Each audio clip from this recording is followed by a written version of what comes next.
हे देवी, कार्तिक महात्म्य के 23वें अध्याय का पठन शुरू कर रहा हूँ। नारद जी ने राजा पृथु से कहा, हे राजन, इसी कारण के उद्यापन में तुलसी की जड़ में भगवान विष्णु की पूजा की जाती है। तुलसी का मूल प्रदेश भगवान विष्णु को प्रसन्न करने वाला है। हे राजन, तुलसी का पौधा जिस घर में वर्तमान है वह घर तीर्थ स्वरूप है और उस घर में यम के दूत कभी नहीं आते।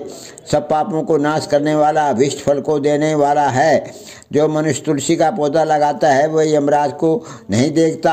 भगवती नर्मदा का दर्शन, गंगा स्नान व तुलसी के पौधे का संसर्ग, ये तीनों पुण्यप्रद हैं। तुलसी का पौधा लगाने से, सींचने से, दर्शन से और तुलसी को छूने से कामिक, वाचिक, मानसिक आदि संपूर्ण पाप नष्ट हो जाते हैं।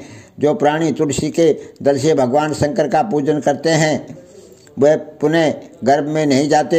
निसंदेह वे जीवन मुक्त हो जाते हैं। तुलसी के दल में पुष्कर आदि समस्त तीर्थ, गंगा आदि संपूर्ण नदियाँ और विष्णु प्रभूति सब देवता निवास करते हैं।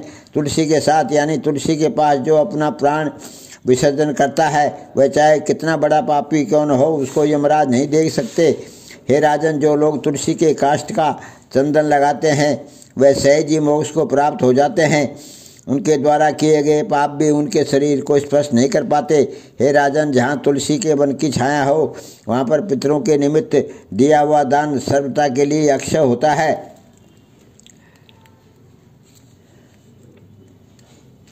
हे राजन, आंवले के वृक्ष की छाया में जो प्राणी पुण्यदान करते हैं उनके पितर यदि नरक की यातना भी भोग रहे हों तो भी मुक्त हो जाते हैं। सिर, हाथ, मुंह और देह में जो आंवले को धारण करते हैं उनका विष्णु रूप जानना चाहिए।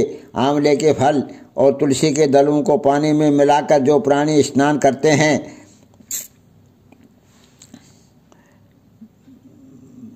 उनको गंगा स्नान का फल मिलता है।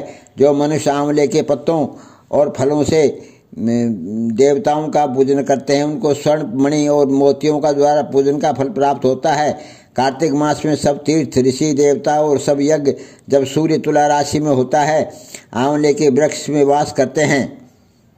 जो मनुष्य द्वादशी तिथि को तुलसी का दल और कार्तिक में आंवले का पत्ता तोड़ता है वह रौरव नरक में वास करते हैं।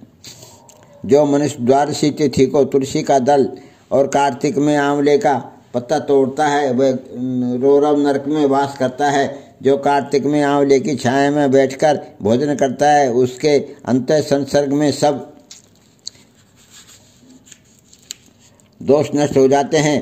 कार्तिक मास में जो आंवले की जड़ में भगवान विष्णु का पूजन करता है उसको श्री विष्णु क्षेत्रों के पूजन का फल प्राप्त होता है। आंवले तथा तुलसी की महत्ता का वर्णन करने में श्री ब्रह्मा जी भी असमर्थ हैं। इसलिए धात्री और तुलसी की जन्म कथा सुनने से मनुष्य अपने वंश सहित मुक्ति प्राप्त करता है। बोलो कार्तिक महात्म्य के 23वें अध्याय की जय। 24। हे देवी, मैंने कार्तिक महात्म्य के 23वें अध्याय का पठन किया है, इसको ग्रहण करना।